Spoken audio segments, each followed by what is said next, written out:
You're listening to School Counseling Simplified, a podcast with easy-to-implement strategies for busy school counselors. Here's your host, Rachel Davis from Bright Futures Counseling. Hey there, thanks for listening to School Counseling Simplified. So today I want to talk to you again about data collection.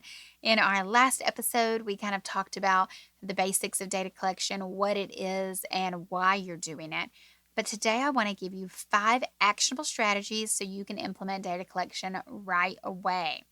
Okay, so let's dive in. I am passionate about this topic. It's something that usually sounds kind of boring, but I just love it because it is a way for us to help students to make sure that we're providing them with the services that they need and to show our great work that we're doing in our counseling programs. So there are 2 types of data collection. There is quantifying the sessions provided and then quantifying the student progress. So these are both important. Quantifying the sessions provided, that's what I'm talking about. This is the way that you can advocate for your role and you can really show the need for your position because you're showing exactly how many students you're seeing, when you're seeing them, who you're seeing. And there's a couple ways that you can find this information because you're probably thinking, oh, I've been seeing kids for months, but I don't really know how to track that for data. Again, you likely already are. Look at your schedule. So you can use your Google Calendar like we mentioned before. It's already color-coded for you. And you can say, okay, individual is pink. So go look at all the pink ones and see how many students you've been seeing individually. Your Google Calendar, also your counseling log/caseload. So you have that caseload sheet of every student you've been seeing and your counseling log of the dates with the students that you're seeing. So that's a great way for you to track the services provided.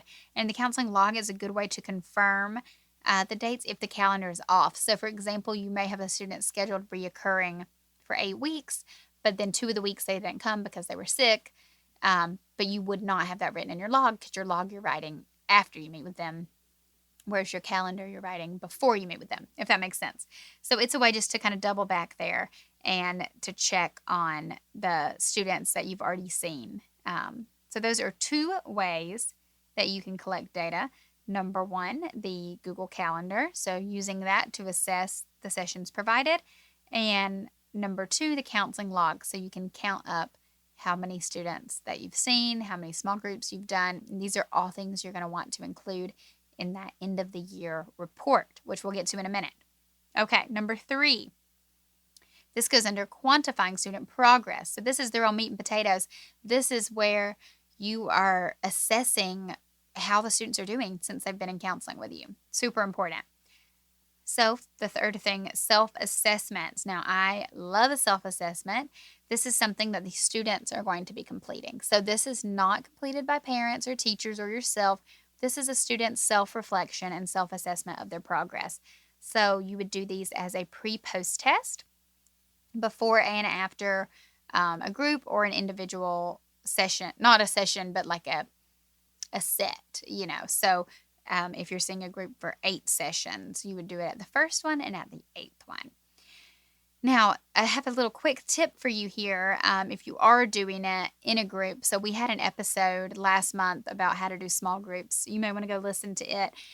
But a lot of time counselors feel like they don't have time to do these self-assessments, or if they're in a group, especially with little kids, they're like, how am I going to get these kids to answer 10 questions? This seems really difficult. So what you can do is you can kind of do it mid-group. So have the kids start an activity. Perhaps they're doing like a puzzle or a coloring sheet or a like cut and paste or a sorting activity or a dice game. There's a lot of different things they could be doing relative to your, not just a random one, but like relative to your group topic and subject. So the kids are working on that. As they're doing that, you can pull over students one by one to come see you, and you have your clipboard there or your iPad if you're doing it digitally, and you're asking them the questions. So this also works well for young readers. You can ask them the different questions that are part of the self-assessment, and they can report back yes, no, or maybe. You document it and you say, okay, great. Thanks, Rio. Will you go grab Carla and have her come over and I'll ask her the same questions. So that's just a little quick tip. I actually did a Facebook Live on this in our Facebook group and going live once a week in there to share some counseling tips, and I did a self-assessments one a few weeks ago, so you can go catch it over there. Now, what kind of questions are going to be included in a self-assessment? Well, that depends on the topic. So each self-assessment will have a different topic depending on what you're working on with the student. So let's say that you are working on a self-control small group or something. Then your self-assessment, there's going to be two different types of questions. You have questions that are objectively learned, and then you have feelings questions. So an objectively learned question is there pretty much is a right or wrong answer for this. So can you name 5 self-control strategies? Yes or no? So at the beginning of the group, they're probably going to say no. Why would they know that already?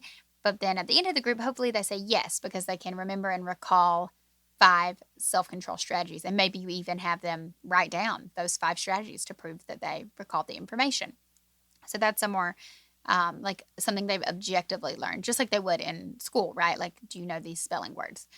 Now, the feeling is how they're feeling about things. So let's say grief group, you could say, I feel sad more often than I feel happy, yes or no. So that's a feeling, right? So it's not going to be as objective.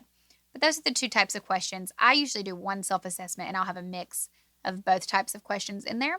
But you could split it up if you want it to be truly distinct, to have those ones that are more like factual and then ones that are more feelings-based. Now, you can do this in a paper or Google form. So paper is fine. You can have the kids just circle and then keep it in their folder. But digital obviously is a great choice if you're doing remote learning.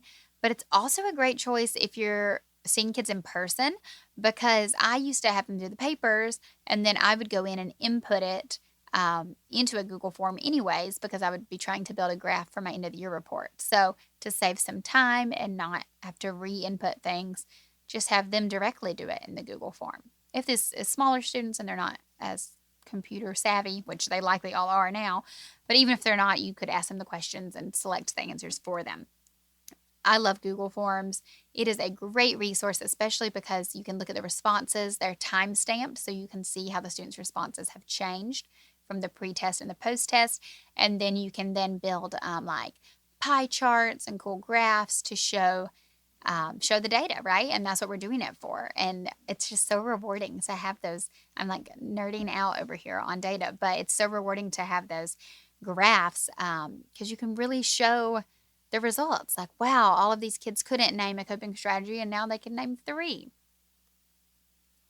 So those are self-assessments. That's the third thing overall, but the first thing under quantifying student progress that I want you to remember. Okay. Number 4, this is another way to quantify student progress, behavior progress monitoring surveys. So these are not for the students. These are for parents and teachers. So send these out before you're going to meet with a student, and then after your sessions are over, get them at the end.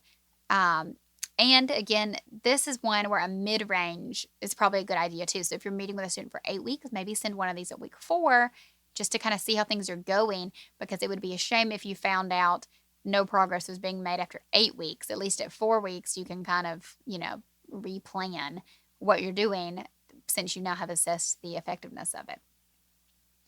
Now, I'm going to read you an example one. So this one is a scale. So this one would be for self-esteem. And on one column, you're going to have the different categories, if you will.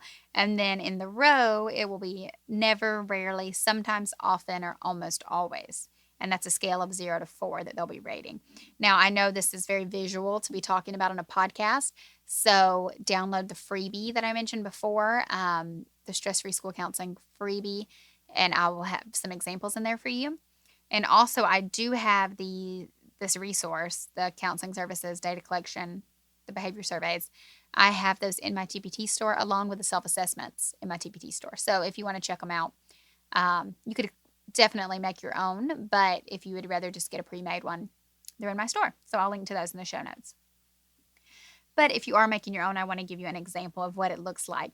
So it would say things, this is for self-esteem. So the different indicators would say demonstrate self-confidence. And again, they're answering never, rarely, sometimes, often, or almost always on a scale of 0 to 4.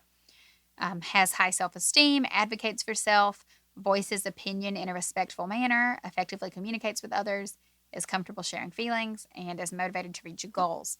So those were some examples that's for a topic of self-esteem. Parents and teachers would write their name, the student's name, the date, and then they would write their relationship. So if they're the parent or the student, the parent or the teacher, that way you can know who completed it. And these are super powerful to see before and after the counseling intervention has taken place, how the behaviors have changed. Hopefully they have. But again, if they haven't, that's okay. That data is still valuable, so you can adjust, right? Adjust and tweak it to best serve your students. And finally, our fifth way to collect data, and the final way, this one goes under quantifying student progress as well, is an end of the year report. So I mentioned this in the last episode, how I love an end of the year report. They're so fabulous. But I want to break down exactly what you want to include in an end of the year report. So here are some must-have stats that you don't want to forget. And first, the number of students served. So back to the beginning of this episode, the first two data collection tools I shared were the Google Calendar and the counseling log, caseload log. And those are how we can quantify the sessions provided. Now, the reason we're quantifying the sessions provided is so we can include them in an end of the year report. So we can show the number of students we have served throughout the school year, and you can break that down into individual and small groups. So how many individual students you've served and how many small groups you've conducted. Then you also can include how much time you've spent with students. So the average minutes per session over how many weeks. That's a great way to show that data. Again, you are finding this in those first two steps through those calendars and your notes. And then the class lesson topics covered and how frequently you taught them. You can also include any character education school-wide activities that you hosted or implemented, and any professional development conferences or trainings you attended. So that one's a little different, but it's still really helpful to know, and this is a chance where you can kind of brag on yourself and say, look at all these things I did to keep perfecting my craft, right? I'm a lifelong learner and I'm constantly trying to improve my profession. And finally, any IEP, SST, whatever your school calls them, RTI, meetings that you have attended, 504s, you're likely going to a lot of those, and include how many hours you did those. So the end of the year report is a fun way for you to show your admin what you're doing on campus, like what you're a part of, these programs that you're doing, the students that you've served, the lessons that you've taught. It's a really cool thing to do. I love them because it's a great way to kind of brag on yourself and brag on your program and to show the need for your program. That way you are advocating. And a fun personal backstory, the first year I did mine, it took me a lot of time. It's quite a project. And I did one for each school that I was at, and I sent them to my principal. Again, it wasn't required of me. It was just something I wanted to do for myself to self-assess my program and to also share my results with my team. And he was very impressed. He forwarded it on to our superintendent, who personally reached out to me as a first-year counselor and said, like, wow, this was so awesome. Thank you. And she's the superintendent of the entire district. But because I put this end of the year report together, she was able to see the impact that just me, one person who was basically part-time because I was split between two schools, had through my counseling services. And I just feel like that really represented our team well. And the next year, the principals asked the other counselors at different sites to do one also, so we could just really show how much of an impact we were having. So why do you want to collect all of this data? We talked about the end of the year report, the behavior progress monitoring surveys, the self-assessments, the Google Calendar, and the counseling log. Those two you're using to quantify those sessions. Why do you want to collect all of this data? The reason is so you can advocate for your role in your program. By seeing what was working and what was not working, you can assess and fine-tune your program so you can best serve your students the next year. So remember, you're doing this for the students. This is how you can best meet their needs, is by reflecting on and refining your program. You're also advocating for your position and the role as the school counselor by showing how much of an impact that you're making, right? That's how you can get the recognition that you deserve, by showing those services that you've provided and the great results that you're bringing for your students. Okay, so that is it. That wraps up our data collection episodes, which wrap up those 3 things I wanted to talk to you about that may be causing you stress. So we've talked about scheduling, organization, and finally data collection this week. So I really want you to go download that freebie, that stress-free school counseling freebie. And inside of it are different sections for scheduling hacks, organization tools, and a data collection guide. So I think you will find that immensely helpful. So please go download it, and I will link to it in the show notes. To get to your show notes, by the way, I should do like a little screencast of this on Instagram so you can find them. But it's just on your phone, whatever app you're listening through, you'll see the notes there, and you can put read more to get these links. It will be there. Also, please reach out to me. I'm always responding to all my messages and emails.